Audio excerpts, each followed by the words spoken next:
are always learning. They stay teachable. I'm Kimberly, and I want to help you as kid entrepreneurs to keep learning and to stay teachable. What we're going to do in the next few weeks is learn from other business owners who have gone before us, who have started their own businesses, whether that is a service-based business or a product business. Perhaps they own a store or a coffee shop.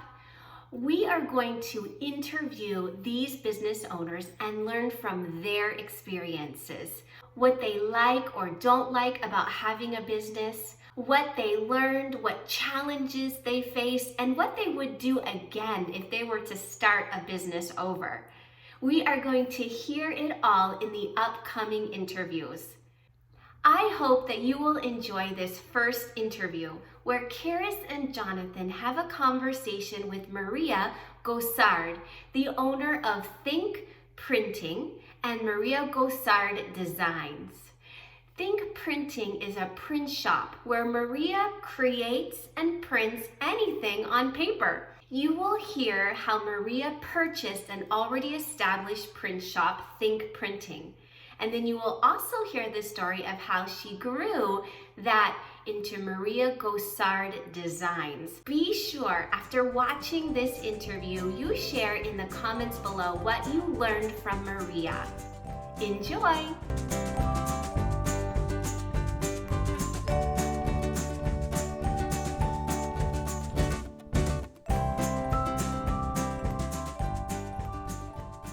Tell us what Think Printing is. Think Printing is a printing company. What things do you print? Mostly paper, and we like printing the old-fashioned way. So we have letter presses that were made, some of them 100 years old, some of them 120 years old, and so we still use them today, and that's what's called letterpress, and we use that a lot with our wedding invitations. Did you start or did you buy Think Printing? I actually bought Think Printing. So Think Printing used to print some of my early designs, and I got to know the owners very well. And then when they were getting ready to retire, they asked me if I would be interested in buying their business. And I had never thought of owning a printing business. I'm really a designer at heart, and printing is just one of the tools that I need, right, to get my things from point A to point B. So I thought, what a good idea. So then I looked into it, and the numbers made sense, and I bought it. I never thought I would have a printing shop. Never in my mind, in my imagination did I think, oh, I need to have a printing shop, right? But because I was always curious about learning how to do things and what makes things work better, it was a great thing for me to buy because it taught me so much. It's actually made me a better designer, knowing and understanding the printing process. What is Maria Gossard Designs? So Maria Gossard Designs is a brand under Think Printing, and it's the brand that's dedicated to highly customized / couture design and printing for weddings and events. Is Think Printing and Maria Gossard's Designs the only business you've had? That's such a great question. Actually, no. I've tried many different businesses in my life. My first business didn't even have a name, but I was probably in middle school when I started making macrame, and a flower shop saw some of my work and she loved it, and she said, would you make some more of those for me and I will pay you? So I guess that was my first business without a name. What kind of clients have you helped? Any potential client that walks through our doors that has a printing need, meaning anything designed and produced on paper, and we can do it and do it well, then that's our client. Did you go to university? Yes, I did. What for? I studied art and design. Did you do paper mache? I did not do paper mache, but I did do paper conservation, which What is got me really interested in paper. What is that? So conservation is where you take a very old piece of paper, maybe a letter, right? Or a document or a piece of art that was painted on parchment or papyrus or something like that, rice paper. And through modern technology, you're able to restore it, right? And save it so more generations to come can enjoy it, because time tends to break down fiber and destroy things unless it's properly taken care of. So conservation basically teaches you how to restore and take care of. And I thought, how fascinating. What interests did you have as you grew up while in university as a mom that you are using now in your business? Wow, that's a huge question. I guess I always liked learning how to do things. You know, I was really fascinated about fashion. You know, how do you make a pattern? How do you make something, right? Painting, it wasn't like, oh, let's go buy some nice paints. The question was, how do you make paint? How did the painters during the Renaissance make their own paints, right? And things like that. So it was always a curiosity of, how do you do this and how do you do that? That's basically led me to where I am today. But also going for it, not just wondering, but actually exploring and finding out how to do these things. What do you like least about being a business owner? Oh, now you're going to find out the truth about me. I don't like paperwork. Paying bills. I just like creating and making beautiful things. So I hired a good bookkeeper and a good accountant. What do you like most about being a business owner? The challenge. I love it when a client comes and the request is something that I've never done before, but maybe in the back of my head I thought, one day I would like to do that, you know? And then the project unfolds and I get to do something I never thought I would do. And because that process teaches me a lot, it challenges me, right? It's just always a wonderful, wonderful opportunity to grow. What are some things you have learned while having Think Printing and Maria Gossard Designs? That I always need to keep learning, keeping up with times, technology especially. In the last, 20 years, technology has just skyrocketed. So keeping up with new computer programs and applications and processes, right? But one thing I found is that the classic approach to things is always the same. It's kind of the foundation of everything we do. So when we go to art school, for example, they teach us about the classic painters, right? We learn, everybody knows about Monet, everybody knows about Degas, everybody knows about Picasso. And then we even go to the older masters, the Baroque era, or the Flemish painters who were amazing painters and illustrators, right? And we're like, I just want to do modern art. I just don't want to learn. That looks too hard. That looks too boring. But actually understanding their process and how they did things is the foundation of modern art today. So it's the same thing in the printing world, right? We have digital printers, we have very fast printers, but actually learning how the old printing process works makes you a better modern day printer. So always learning, but always going back to the classics and the basics at the same time. What happens when the computer breaks down? You would have to get a new one. But what happens if we don't have electricity? Does that mean we stop creating?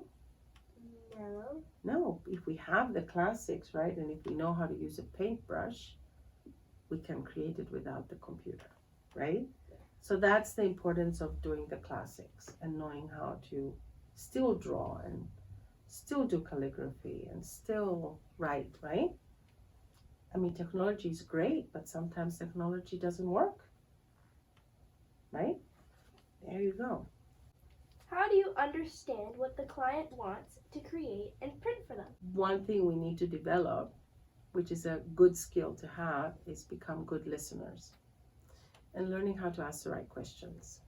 What are some of the questions that you would ask your clients?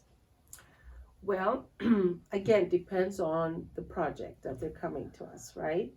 If somebody comes to us for branding, we want to know about the business that we will be branding, what it does, what it represents, how old it is, because that will take us down the direction, right? What is the product that they make, right?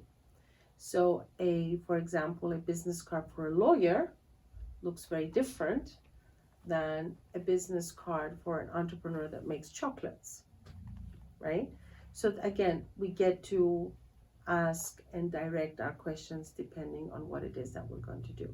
If we're going to be designing a wedding invitation for somebody, what time of year? Is there a theme?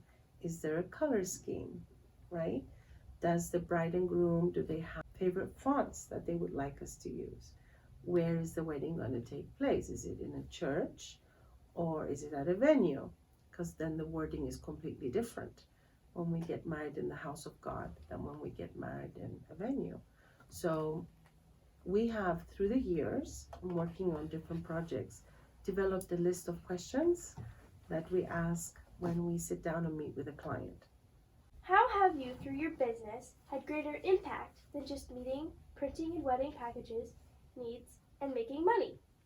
Oh, wow. Well, one decision that I made, and one thing I tell my staff, is that we will treat all of our clients and prospective clients with the same respect, right? And same courtesy. But sometimes God sends us a surprise experience when we're not planning for it. And this story, this young person is still a very dear friend of mine now. But he walked in my store one day, in my print shop. And we greeted him with a smile. We said, "How can we help you?" And he said, "God told me to come in your store today." And it turns out that this young person who has a disability, but not very noticeable, got rejected when he went to other print shops and chain printing stores. So this person was not treated kindly, he was treated like he was stupid and nobody had time for him.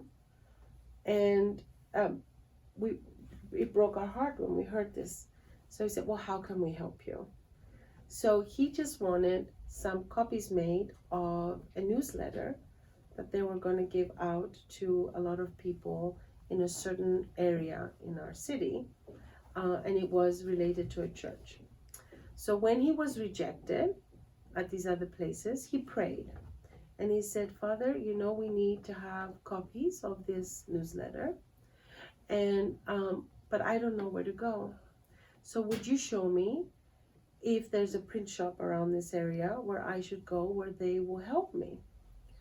So as he's telling me this story, I am like, my heart and soul is just melting that I'm hearing this story, right? And he said, "And I walked outside your print shop and the Lord told me, you need to go in here." Anyway, so we printed his newsletters, we packed them up for him. He was so thankful that we helped him. But I was the one that was really helped that day, right? And so when he left, I walked around and I looked, I thought there might be feathers on the ground because I really felt he was an angel. And to this day, I still feel this person is an angel. And God hides his wings so we can't see that he's an angel. He's the sweetest, kindest person. And he has a heart for Jesus. And the world treats him with unkindness because he's a little different. So there it goes. We don't look at the outside, we look at the inside. And we serve with a spirit and a heart that shows to others it's because of Jesus. We're not who we are, and we don't do what we do as well as we do because we are great people. We're actually not. We do it because Jesus is with us and we want to serve him. So that's one of the stories that turns around and blesses me and leaves some of my staff that don't know the Lord just like dumbfounded. They're a mess for a while after, and we have experiences like this more often than not. I'll tell you another story. There was a lady that was just walking outside our store and she kind of looked lost. And she eventually came in the store. And I always greet everybody warmly. Hello, how are you? What brings you in today? How can we help you? And she said, I don't know that I need anything from your store, but I had this strong urge that I needed to come in to your store. And I said, well, let us know. I mean, we're here for you if you need anything. So then she continues, we were right next door to a store that did engraving. And she said, I'm actually waiting for an urn to be engraved next door. And I thought, oh, an urn, how interesting. And she said, yes, we just lost our son and we're having his urn engraved next door. And I'm just a little lost, she said, in the grief. And I said, why don't you have a seat? I'll put the kettle on. So we brewed a big pot of tea and we sat down and we talked, and this lady just needed to just release her grief to someone. And we talked about the Lord and the comfort that comes from the Lord. And then I discovered through our conversation that she was a creative person. So I encouraged her to just start creating beautiful things, maybe even in the memory of her son. I didn't sell her anything. It wasn't about selling, it was about listening that day. So about a week later, her husband comes in the store. Said, I don't know what you told my wife, but I want a little bit of that too. So we encouraged him too, and we blessed him. And then months later, her husband came back and he brought me a few things that she created, that she wanted me to have. She's doing great. She's creating and she's slowly healing. There you go. What a beautiful story. I don't know why God put us there in her path that day, but this person just needed some comfort and a listening ear. That's where that comes in again, right? And then some encouragement.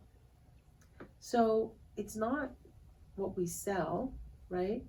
It's what we are. So that makes me want to keep my doors open to the public longer and longer and longer. What advice would you give a young entrepreneur like us? Have a teachable spirit. Be courageous. Pray. And never stop trying. When something fails, a project fails, it's not a failure, it's a bump in the way that's going to help you figure out things better, tweak things maybe, right? So the next time you try it more prepared, or you try in an area that may be better for you. I'm still learning, and I'm still trying new things, and not everything is successful. But the thing with the entrepreneur is you never stop trying. You never stop learning. Okay? And you never quit. Just keep on trying. There you go.